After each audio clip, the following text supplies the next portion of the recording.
Hello students, आज हम करेंगे class 10th English language and literature का प्रीवियस ईयर क्वेश्चन पेपर। ये पेपर आपके एग्जाम पॉइंट ऑफ व्यू के लिए काफ़ी इंपॉर्टेंट होएगा, तो हम इसको करेंगे।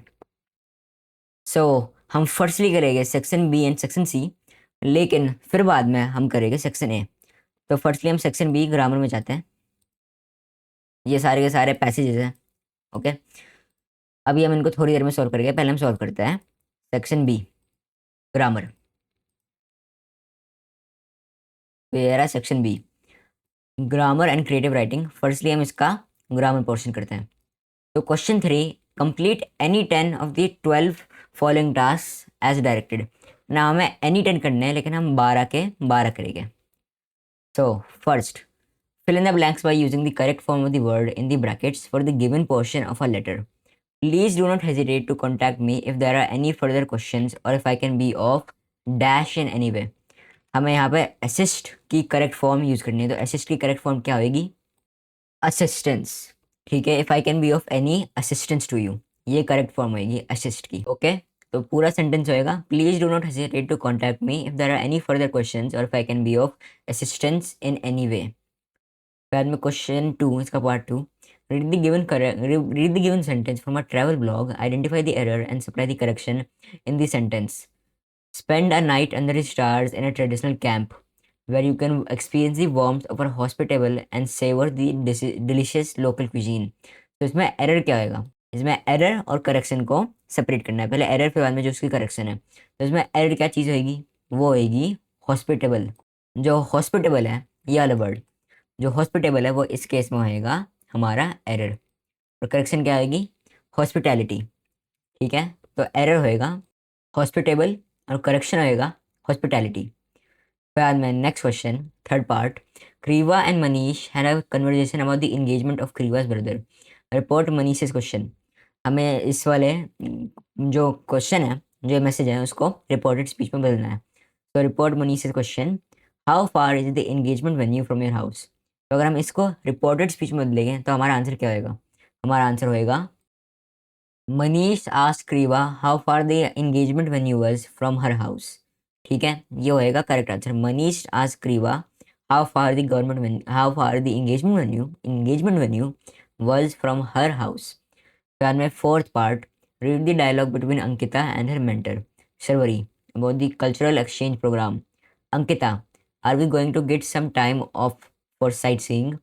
Sharvari, oh yes, all the students will get 2 days for sightseeing. फिर हमें करेक्ट ऑप्शन को सिलेक्ट करना है to complete the reporting of the above dialogue. जो करेक्ट ऑप्शन है, जो इस सेंटेंस को, जो ये डायलॉग है जो दे रखा है नीचे, वो रिपोर्टेड स्पीच में करेक्ट कैसे बोलता है? तो इसका करेक्ट ऑप्शन होएगा option B, that all students would get. तो जब हम इस ऑप्शन को करेक्ट करेंगे, टिक करेंगे, तो आंसर क्या होएगा? पूरा सेंटेंस क्या होएगा? वो होएगा, Ankita asked Sharvari if they were going to get some time off for sightseeing, to which Sharvari replied in the affirmative that all the students would get 2 days for sightseeing. Okay, फिर next fifth part, fill in the blanks by choosing the correct option to complete a description of notice writing. A notice is a type of social dash used to notify or present information to a specific set of people. So, conversation, conveyance या communication, इन तीनों में से कोई एक option में चुनना है। तो कौन सा ऑप्शन होएगा? वो होएगा कम्युनिकेशन। इस केस में, नोटिस के केस में, जो कम्युनिकेशन है वो करेक्ट वर्ड होएगा। ओके, तो कम्युनिकेशन, ये हमारा ऑप्शन होएगा कम्युनिकेशन। फिर sixth, identify the error and supply correction for the given sentence from an advertisement. The board invite online applications from eligible candidates for the post of a senior English teacher. Use the given format for your response. So इसमें हमें वापस से हमें error और correction ढूंढनी है। तो जो एरर है वो क्या होगा? एरर होएगा इनवाइट। इसमें एरर होएगा हमारा इनवाइट, और करेक्शन क्या होगी? करेक्शन होएगी इनवाइट्स। तो द एरर इज इनवाइट। ठीक है, जो एरर है it is invite and correction is invites. ये हो गया हमारा करेक्शन, इनवाइट्स। फिर seventh, identify and correct the error in the given line taken from a user manual of an ironing board. Place the garment on the ironing board, smoothing out smoothing out and as many wrinkle as possible, smoothing out as many wrinkles as possible, सही बात है। लेकिन यहाँ पे क्या लिख रखा है, यहाँ पे लिख रखा है रिंकल। हमें एरर और करेक्शन ढूंढने, तो रिंकल जो है वो है एरर, और करेक्शन क्या होगी, करेक्शन होगी wrinkles. So option A, option C I mean, option C correct है। जो एरर है वो है रिंकल और करेक्शन होगी रिंकल्स। फिर eighth, complete the given sentence by filling in the blank with the correct option. After she dash her homework, Anesha finally relaxed and watched a movie with her friends. तो इसमें जब हम इस dialogue को report करेंगे तो क्या होएगा, it will be option B, had finished. जो ऑप्शन बी है ये करेक्ट आंसर होगा हमारा। Okay, after she had finished her homework, Anesha finally relaxed and watched a movie with her friends. Had finish क्यों होगा, क्योंकि ये पास्ट परफेक्ट टेंस में। ओके, फिर ninth, report the dialogue between two friends by completing the sentence. Ankita, will you help me plan my itinerary? Kannu, yes Indeed, where are you going? So जब हम इसको reported speech में लेंगे तो answer होएगा, he would help her plan her itinerary. ठीक है, itinerary ये एक तरीका का रूट होता है, ठीक है। So if she would help her plan her route या इटिनरी, ये होगा she would help her plan her itinerary. मैंने आपको डेफिनेशन बताई इटिनरी की, लेकिन आप लिखोगे बस इटिनरी। फिर next, next question, tenth, fill in the blanks by choosing the correct option to complete the pop-up message appearing on a website. Welcome to our website. You dash enjoy 10% off on your first purchase with code welcome. Click here to start shopping. So इसमें correct option होगा B, will. इसमें correct option आएगा हमारा will, option B. Will क्यों होगा कि जो ये मे शुड तो एक तरह से वो हुआ कि तुम्हें ये करना चाहिए, तुम्हें मिलना चाहिए, लेकिन जो मे या माइट, ये डाउट एक्सप्रेस करते हैं एक तरीके से, कि जो प्रोबेबिलिटी है वो 100% नहीं है, वो गारंटी नहीं है। लेकिन जो विल है, जो ऑप्शन बी विल है, ये 100% बोलता है कि आपको मिलेगा ही मिलेगा। ठीक है, तो जो ऑप्शन बी विल है ये करेक्ट होएगा। फिर ninth, complete the given sentence about the reaction of some students by selecting the correct option.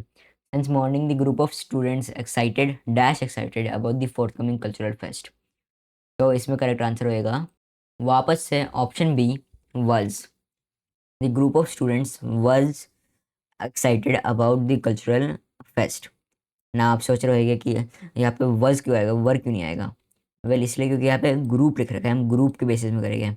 So the group word थोड़ी ना बोलते हैं, हम बोलते हैं ग्रुप वर्स।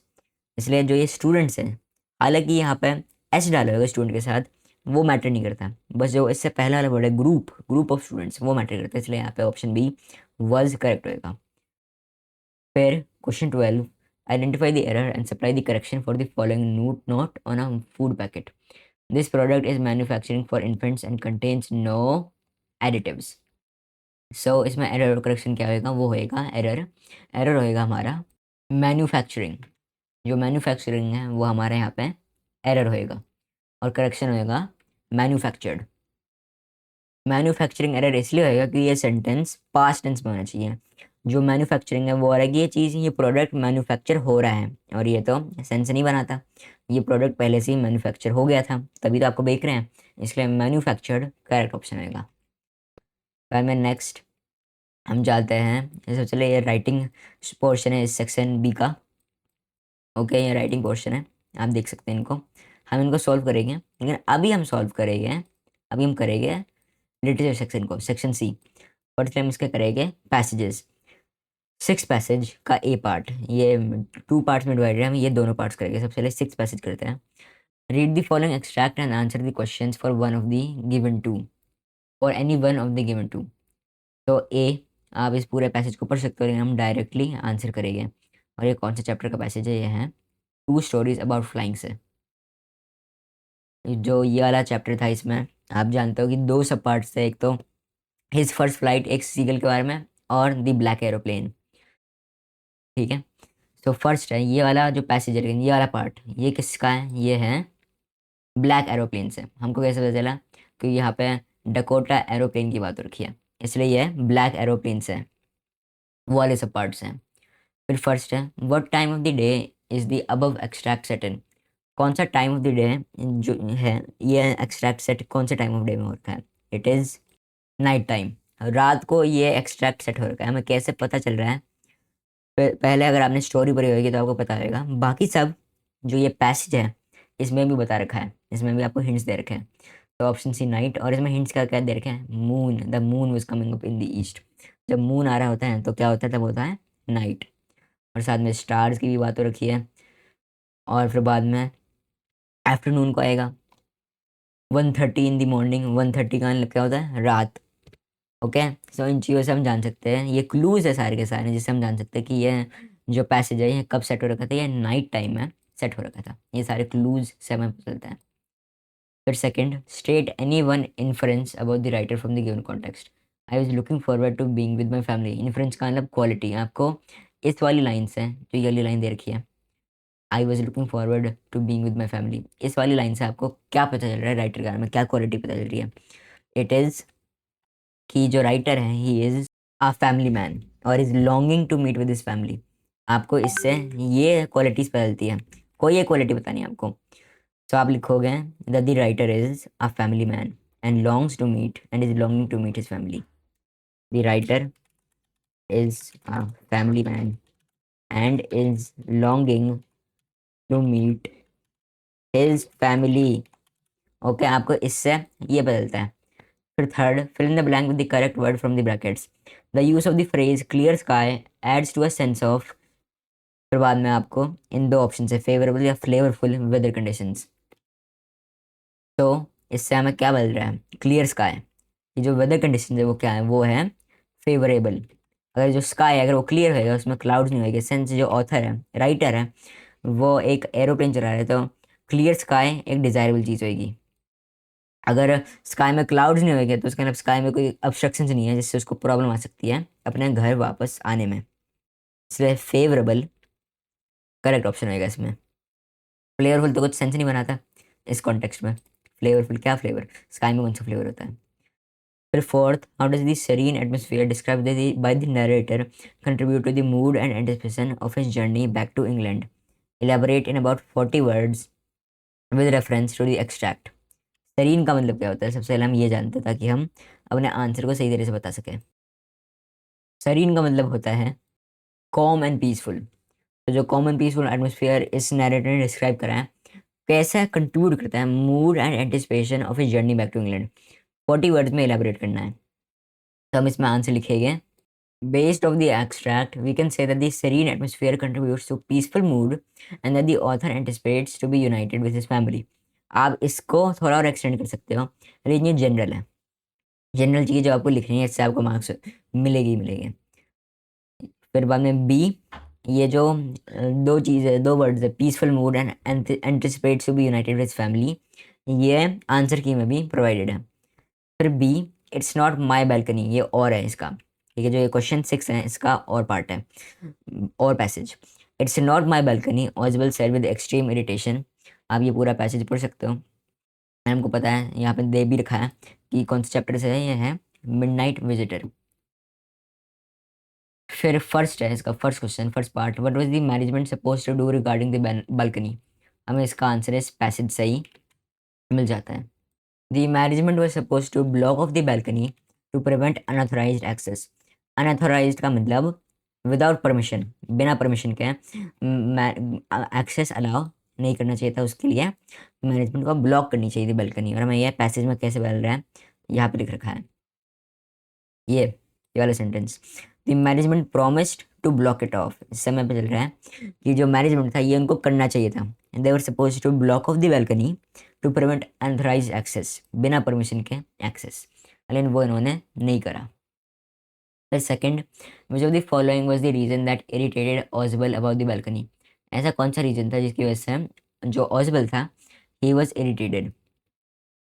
इसका रीजन ये था कि it's accessibility from the neighbouring unit. Accessibility from the neighbouring unit का मतलब कि जो दूसरा यूनिट था, दूसरा फ्लैट था, वो एम्प्टी फ्लैट था। इसने एक पूरी स्टोरी बनाई थी ताकि मैक्स को कन्विंस कर सकें कि ये बालकनी एक तरह से एस्केप कर उस बालकनी से वो एस्केप कर सकता है, जबकि वो बालकनी थी ही नहीं। ओके, लेकिन उसने कन्विंस करा था कि जो ये पूरा रूम था ये एक पूरा एक लार्जर यूनिट का पार्ट था, फिर उसको स्प्लिट कर दिया था और दूसरे यूनिट में कोई रहता नहीं। लेंसन से बालकनी दोनों यूनिट से जाती है, इमेजिनरी बालकनी, ये बालकनी सच में थी नहीं।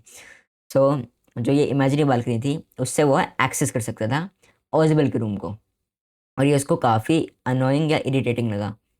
ऑफ कोर्स ये सब कुछ झूठ था, ये सब कुछ झूठी स्टोरी थी, ताकि मैक्स जो है वो कन्विंस हो जाए, और अल्टीमेटली उसकी वजह से इसकी डेथ हो गई मैक्स की। फिर 3, how does the Ozibel's detailed explanation of the balcony's history and current accessibility contribute to the atmosphere of suspense or tension in the story? Answer in about 40 words में, 40 शब्दों में बताना है का आंसर। तो इसका आंसर हम लिखेंगे। तो detail description of the balcony confuses Max, जो उसका एक तरह से एनिमी एजेंट था। It confuses Max and adds mystery, suspense and tension to the story and foreshadows future events। foreshadows मतलब एक तरीके से थोड़ा सा बताना, हिंट देना कि फ्यूचर में क्या होएगा। इसमें हिंट क्या दिया था, इसमें हिंट ये दिया था कि जो ये बालकनी है ये काफ़ी इंपॉर्टेंट रोल प्ले करेगी, और उससे जो मैक्स है वो कन्विंस हो जाएगी ये बालकनी है, और उसकी वजह से उसकी डिमाइज होगी। और इसके साथ साथ जो जो रीडर है ही एंटिसिपेट्स व्हाट विल हैपन नेक्स्ट, कि इस बालकनी का क्या रोल होएगा स्टोरी के आगे। ओके, अगर आप चाहो आप इसको और एक्सटेंड कर सकते हो, लेकिन ये जनरल है, ये जनरल जो आपको लिखना है ये लिखना ही लिखना है। तो हमें fourth, fill in the blank with the correct word from the brackets. The reference to last month and now adds to a sense of, क्या चीज़ करता है ये ऐड, ये दो वर्ड्स जो है next month and now, they add to a sense of mystery. जो फोर्थ पार्ट है वो करेक्ट होएगा।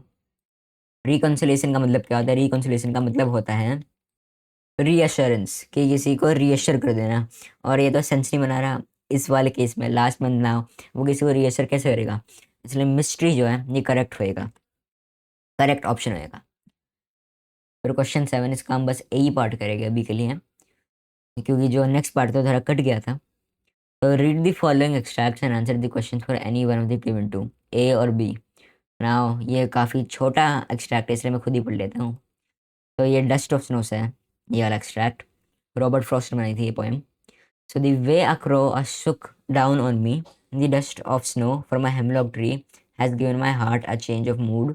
और इसका आगे एक लाइन और होती है, and saved some part of a day I rued। Rued का मतलब वो वाला रूड नहीं है, गुस्सा वाला रूड है, एक डिफरेंट है, RUED वो वाला रूड है। कौन सा रूड है, ये वाला RUED वाला रूड। तो इसका मतलब है I had held in regret, जो day the author had held in regret उसको बदल दिया, saved some part of a day I rued. फिर इसका first, fill in the blank to complete the sentence.